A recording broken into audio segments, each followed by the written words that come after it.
정부가 이제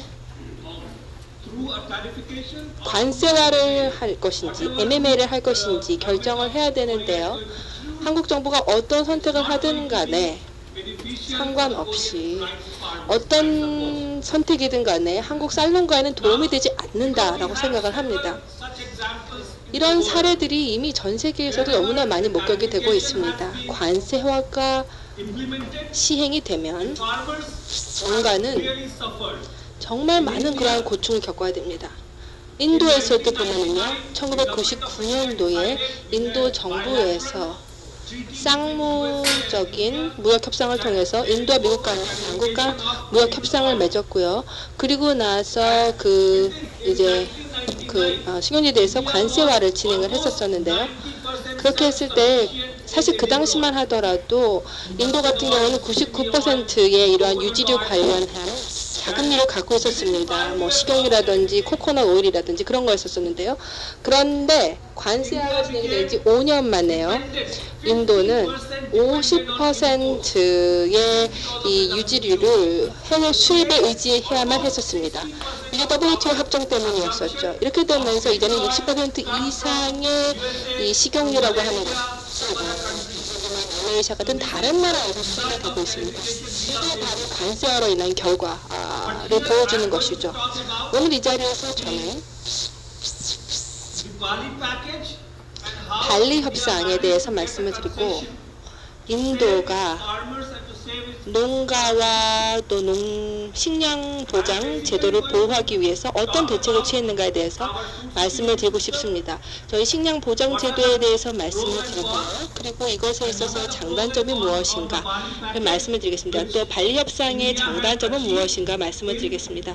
인도가 발리 강요회의에서 WTO 발리 9차 강요회의에서 달성을 했었던 것인데요. 그리고 이것이 한국 농민들에게 어떤 의미를 시사하는가 말씀을 드리겠습니다. 제가 기억하는데요. 10년 전 2003년이죠. 칸쿤에서 한국의 위대한 농민 영웅이었던 이경혜 열사를 제가 기억을 합니다. 이분이 스스로의 목숨을 바쳐서 WTO에 저항을 했었습니다. 2003년도에 이 이경혜 열사가 얘기하기를요.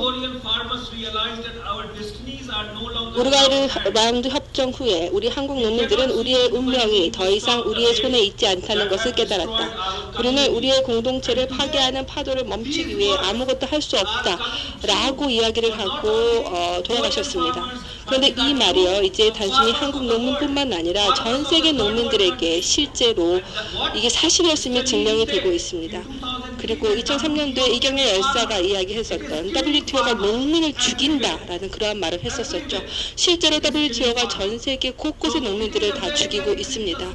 그렇기 때문에 지금이야말로 굉장히 중요한 상황이라고 생각을 하고, 그러한 점을 다시 한번 한국 정부에 촉구하는 바는 한국 농민들의 이해관계를 충분히 참조해달라는 것입니다. 왜냐하면 한국 정부의 이러한 의사결정이라고 하는 것이 한국 농민의 삶을 바꿔놓을 수가 있기 때문입니다.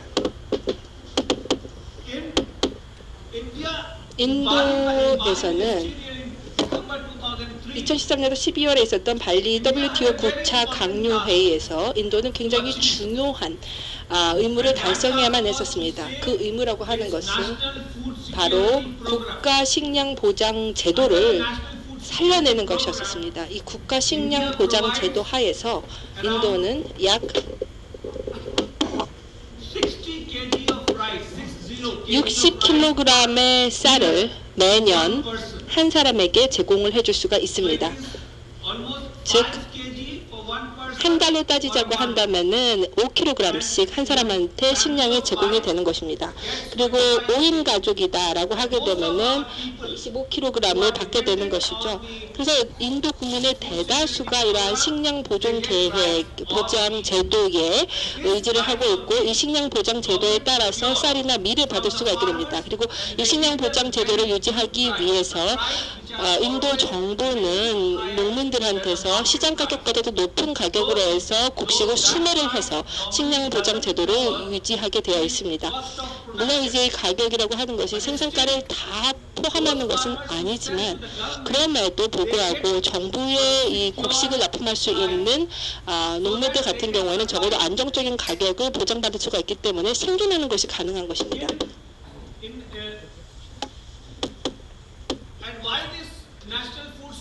그리고 이 식량 보장 제도가 왜 인도에게 중요하냐라고 할 때요.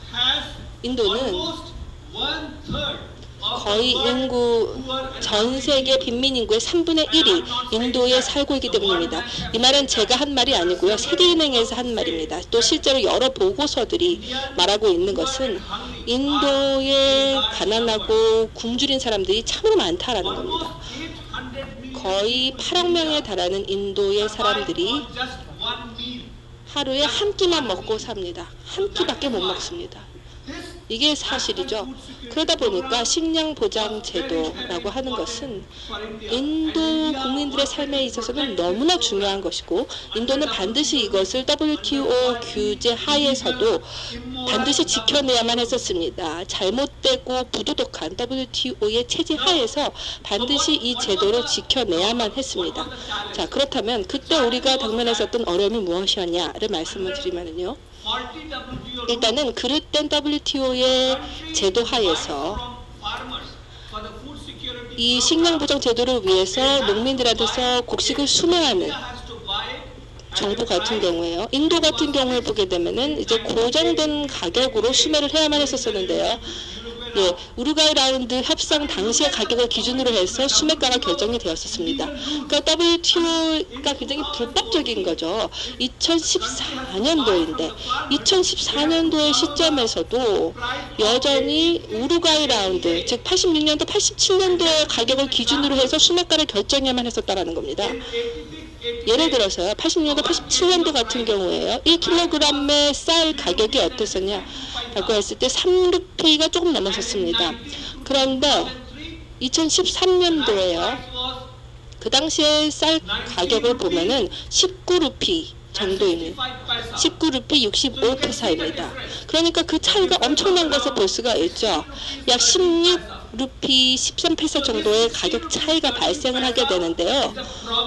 그러니까 이걸 어디서 메꿀 것인가 하는 것이 문제가 되는 것입니다. WTO 입장에서 봤을 때는 이게 과도한 보조금이 되는 것이고요. 또 미국, 캐나다, 또 선진국에서도 이것을 잘못된 보조금으로 보는 겁니다.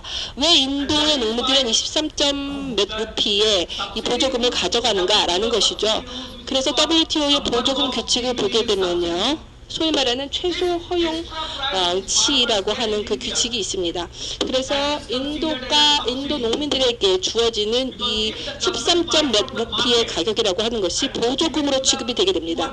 예를 들어서 정부가 시장가로 해서 곡식을 수매를 해서 사람들에게 나눠주면 이것은 문제가 안 되지만 식량 보장 제도에 따라서 정해진 가격으로 해서 곡식을 수매해서 나눠주게 되면은 이것은 보조금이 되버리는 것이고 교역의 왜곡이 되버리는 것입니다. 그러니까 농민들이 조금만 나은 가격으로 해서 그 가격을 받을 수가 있게 되면은 이것이 WTO에게 있어서는 심각한 문제가 되는 것이고 미국과 기타 농업 선진국에 있어서도 심각한 문제가 되는 것입니다.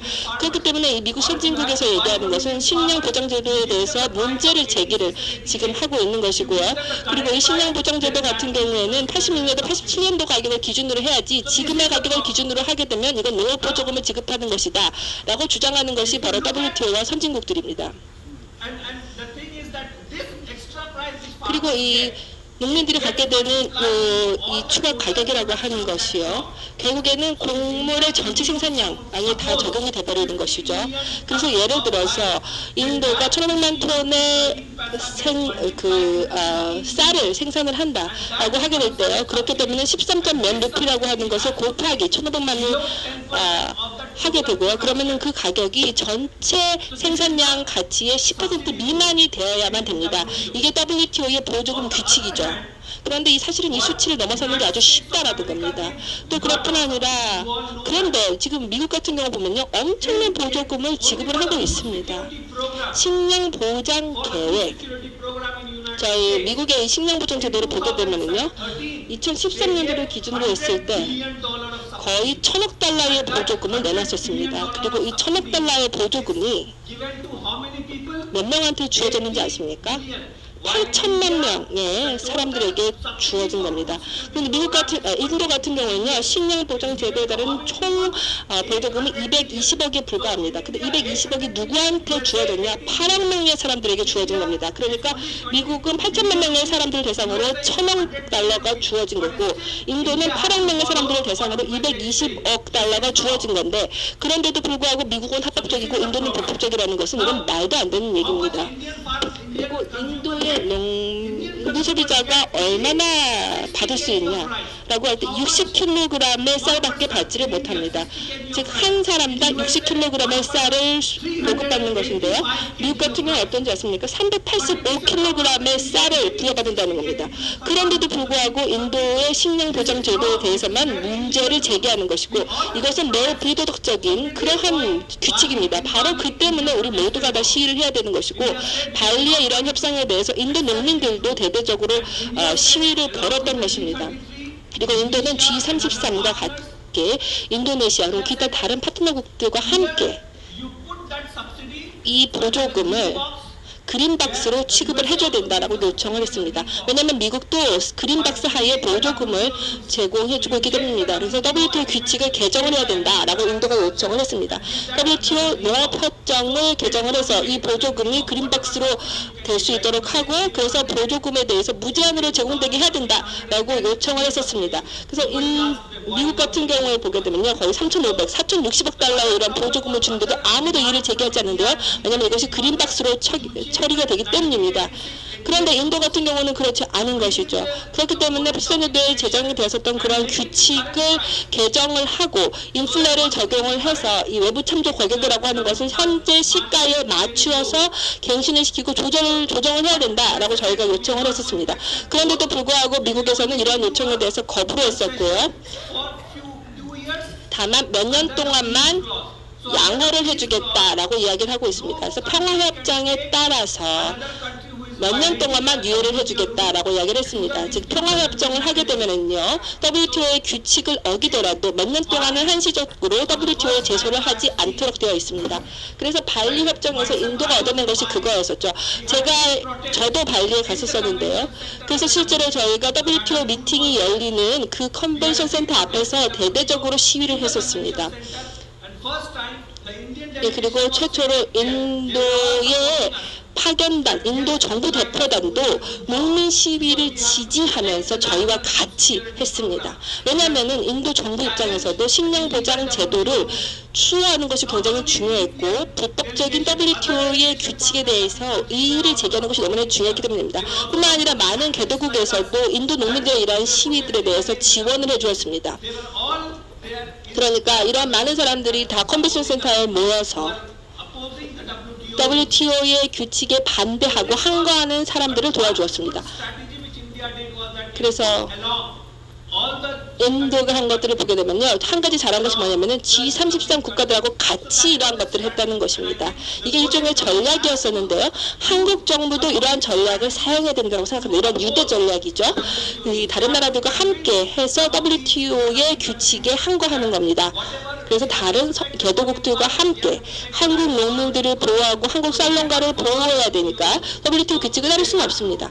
그렇기 때문에 이런 것들에 대해서 이의를 제기하기 위해서 다른 국가들과 함께 연대하는 것입니다. 발리에서도 인도는 그래서 4년의 유예를 받는 평화협정을 체결하게 되었고요. 4년 동안은 다른 나라로부터 보조금이 10%의 제한치를 넘더라도 제소를 받지 않게 되었습니다. 그렇지만 이 평화협정에도 많은 문제가 있습니다. 일단은 이 평화협정이라는 것이 많은 조건들을 갖고 있고요. 이 조건이라고 한다면 일단은 인도 같은 경우 WTO에다가 공식적으로 보고서를 매번 내야 됩니다. 10% 넘어갈 때마다, 보조금이 10% 넘어갈 때마다 넘어갔다라고 공지를 해줘야 됩니다. 그리고 두 번째는요, 농민들한테 제공해주는 수납 가격을 늘릴 수가 없게 되었습니다. 그냥 지금 같은 계속해서 유지해야만 하고 또 신규 곡물을 식량보장 제도에 포함을 시킬 수가 없게 되었습니다. 그래서 예를 들어서 인도 같은 경우에는요, 지금 쌀하고 그 밀에 대해서만 식량보장 계획 하에 곡류가 제공이 되고 있는데 여기에 추가로 뭐 콩류나 유지류나 이런 것들을 포함을 시킬 수가 없게 되는 것입니다. 또 전통 작물에 대해서만 평화협정이 적용된다는 한계가 있습니다.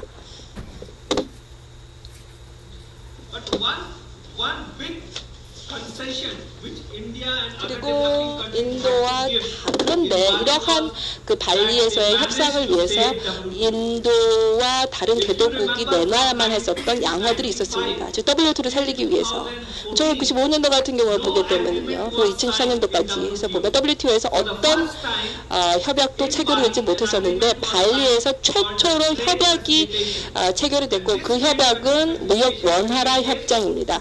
이 무역 원활화 협정이라고 하는 것은 무역을 활발하게 하기 위해서 교역 조건을 좋게 하기 위해서 교역 규칙을 단순화시키는 겁니다. 또 항만이라든지 이런 것들을 현대화시키고 그래서 또 사업 허가 규칙도 최소화시키고 이런 교역에 있어서 많은 것들을 보장해 주는 겁니다. 이게 바로 이제 무역 원활화 협정이죠. 인도가 이 평화 협정을 받아들이지 않았다면 WTO는 아마 그때 붕괴해 버렸을 겁니다. 그러니까 사실은 WTO를 이렇게 살려낸 것이 인도의 잘못이라고 생각을 합니다.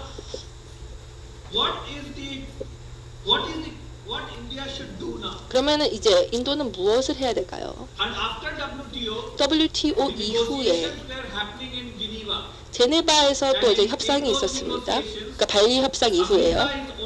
그때 미국이 유일하게 이 무역 원활화 협정을 최종화하는 국가였었는데요. 즉 인도가 이 WTO 한도치와 관련된 이 보조금 문제에 대해서 영구적인 보호책을 찾으려고 노력했는데 이것을 불발시키려고 지금 미국이 굉장히 노력을 했습니다. 그래서 인도 같은 경우에는 10% 미만으로 보조금을 유지를 해야 되는 것이죠. 그렇게 되면 식량 보존 제도에도 영향을 받을 수밖에 없습니다. 그리고 이제 평화협정이라고 하는 건 2017년이 되면 만료가 됩니다. 2017년까지는 이 문제를 해결할 수 있는 어떤 영구적인 보호책이 있어야 되는데요. 미국은 이 상황이 벌어지도록 내버려 두지를 않을 겁니다. 즉 식량보조 식량보장 계획과 관련해서 인도가 영구적인 해결책을 찾을 수 있도록 내버려 두지 않을 것이다 라는 것이고요. 그래서 이 식량보장 계획과 관련된 혹은 식량 공공 비축 프로그램과 관련해서 지금 당장 이 문제를 해결을 하지 않으면 무역 원활화 협정에 대해서 우리도 받아들이지 않겠다라고 지금 인도가 이야기를 하고 있습니다. 그러니까 WTO의 이러한 문제들에 대해서 영구적인 보호책을 인도에 제공해주지 않게 되면 우리도 무역 원활화 협정에 대해서 쳐다보지 않겠다라고 얘기를 하는 것이죠. 한국 정부도 비슷해야 된다고 생각합니다. 굉장히 용감해야 되고요. 농민들의 어떤 그런 이해관계라고 하는 것을 WTO나 미국의 어떤 압력 때문에 너무 손쉽게 포기해버리는 일이 절대 없어야 됩니다. 강력한 정부의 의지를 보여줘야 한다고 생각합니다. 그리고 한국 정부가 어떤 대책을 취할 수 있겠는가에 대해서 말씀을 드리자면요. 일단은 한국 정부는 농민들의 목소리에 귀를 기울여야 합니다.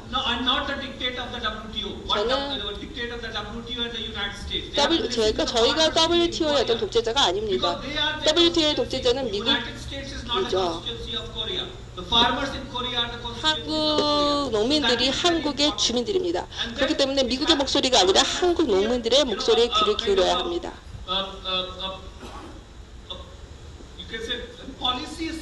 또 그럴 뿐 아니라 어떤 정책 여력이라고 하는 것이 필요한데요. 즉 WTO의 이러한 규칙을 받아들임으로 인해서 한국은 주권 국가로서의 협상에 있어서의 정책 여력을 잃어버리게 됩니다.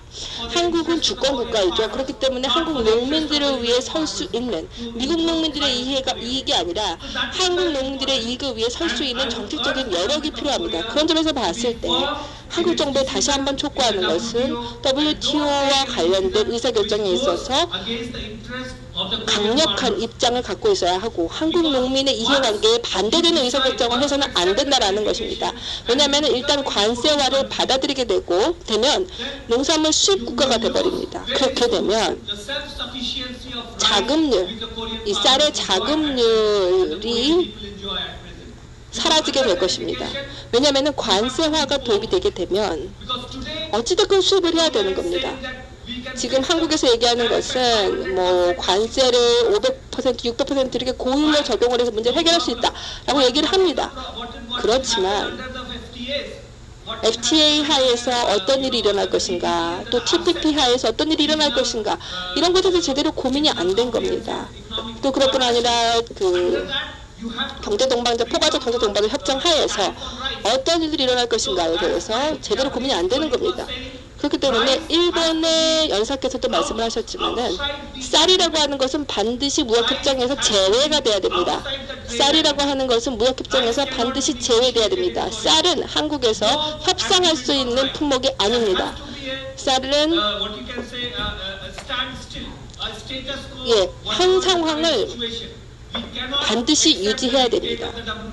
WTO의 독재자 혹은 독재자가 한국으로 하여금 무조건 쌀 수입국이 되도록 하는 것들을 용인해서는 안 된다라고 말씀을 드리고 스타트를 마치겠습니다. 감사합니다.